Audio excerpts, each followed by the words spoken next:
What is up, good people? Jungle Link here, Sunday, May 5th, 2024. This is your crypto news. Just watched a clip of David Schwartz at XRP Las Vegas. Pretty powerful statement. We'll go over what he had to say. Politico had an article that the SEC, they're somehow winning against crypto. We'll take a look at that and see if there's any substance there. The second article is talking about the graveyard of crypto. Two cryptos they talk about is both Cardano and Algorand. We'll discuss.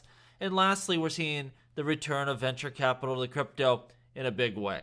Before we get into it, make sure you subscribe, hit that bell. Sure helps out the channel an awful lot. Now, in this clip, David said, we want the XRP ledger to be owned and controlled by the community. I don't know if you've noticed, there's been a big shift where in the past, if Ripple said something, it was gold, it was final, that was it. Now you're seeing validators jump in here and really give their opinion. We saw this, play out when we were trying to roll out AMMs. That discussion, and sometimes it got ugly. Things got heated. Community members, investors, users of the XRP ledger, validators, developers, and of course, Ripple, just kind of arguing in real time on X. And you got to see this play out, and it wasn't always pretty, but I think it got the job done. And we now have a functioning AMM on the XRP ledger. And this is the process of an open source, community good. And I think over time, we are going to see that happen more and more. And that's the way it should be, because everyone's valid. You have Ripple, the biggest builder on the ledger, and then you have all the other stakeholders and users. And everyone is important from the top on down. And I think you'll continue to see this shift over time where Ripple becomes less and less this dominant factor. And of course, it does take time. But we're looking right now, Meta Lawman here said just, wow, I didn't know what to expect from XRP Las Vegas, but I was absolutely blown away by the warmth, energy, and positive vibes flowing out of the XRP community. Thank you to Brad Kimes and his wife for all the efforts behind the scenes. And this is the thing, back in the past, what was it? It was just swell. Swell was it. It was this event put on by Ripple, and they decided what was going to be discussed and who were the guests and, who would attend. And now you're seeing these community-led events like XRP Las Vegas almost, surpassing that. That's going to be also a wave of the future. And again, congratulations to Brad Kimes for putting on this great event. And we have Vet as well, talking about the speech by David and saying, fully, I agree. To help shape the XRP ledger, all suggestions and opinions are important. And we're seeing, what are they talking about now? Well, maybe Hooks is right for the main chain here, for the XRP ledger itself. Maybe we should look at this programmability. David's talking about this in his discussion. And that's the deal. Again, there are a lot of people that own and use the XRP ledger and a lot of varying opinions. And of course, the community over time will win out. And that really is true. And I just think it's amazing this shift we are seeing, this community, this technology, and the makeup of the ledger go through. And I think we will be more robust and more usable as we go forward. Again, there's a lot of opinions here that make a difference. Now, we have this article here. SEC Gensler turns tide against crypto in court. And I'm like, what are they talking about? Now, first and foremost, they bring up FTX and also Binance, specifically CZ, and the company at large, really. You can't give anyone credit for FTX. It blew up. It came to its end. There was billions missing. And, of course, he's going to go to court and be found guilty. The crime already happened. The disaster already happened. No regulatory agency can take credit for that. Now, when we look at Binance and CZ, I think we need to look at how the DOJ handled them. Yeah, they wanted more time, more penalties, but they knew they couldn't get it because CZ was sitting in Dubai. They weren't going to be able to extradite him. And so they brought the best deal they could, something that both sides could live with. They compromised. And at the end of the day, Binance paid some fines and penalties. I think the company is more compliant and is going to be safer going forward and built for the long term. And so the DOJ, with logic and reason, along with Binance with logic and reason, brought together something where we all could benefit and move past this situation. The SEC refuses to do that. They refuse to do that with Ripple or Coinbase. They will not deal. They will not bring any sort of sensible conclusion to these situations to the table where the industry can move, forward in a more compliant manner. And that's the problem here. Gary Gensler thinks just by force that he can make up his own laws and rules and just keep firing out court cases, and he is not winning. And so the big win they are talking about is in the Coinbase case where they asked to just, throw the case out. They petitioned to the judge, just toss the case, and that wasn't allowed. The standards for that are so high, it just ain't gonna happen.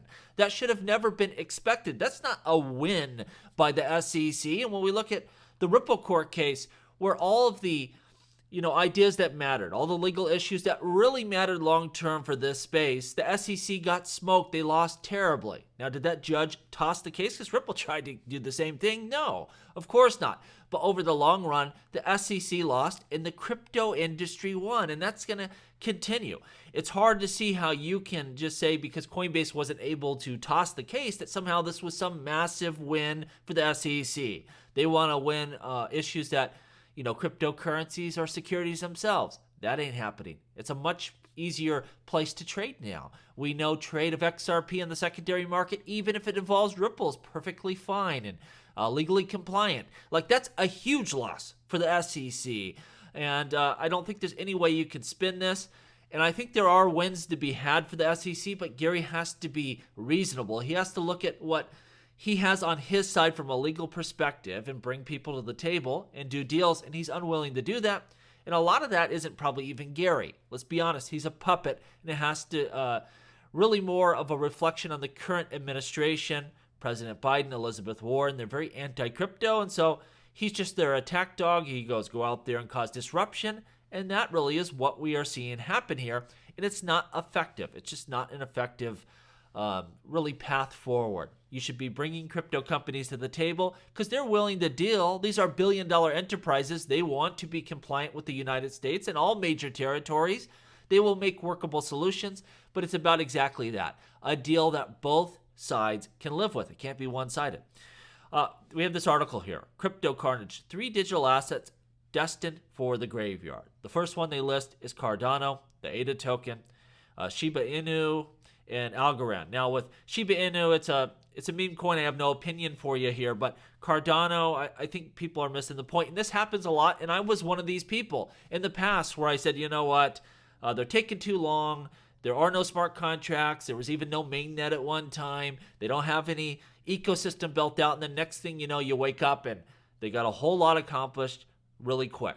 They do building slow. They do it properly from the ground up. I think Cardano is still going to surprise a lot of people, and you will see it perform. Is it perfect? Are there issues? Of course there is with all blockchain, but to say nothing's happening with Cardano, again, is creating your own reality. There's a lot going on, a lot of important work, and Cardano keeps chugging along here, keeps building, continues, and it's always one of the most active chains, and it's not going to go to any kind of crypto graveyard. Now, is their approach better than Ethereum, Polkadot, or any other number of these layer 1 smart contract blockchains?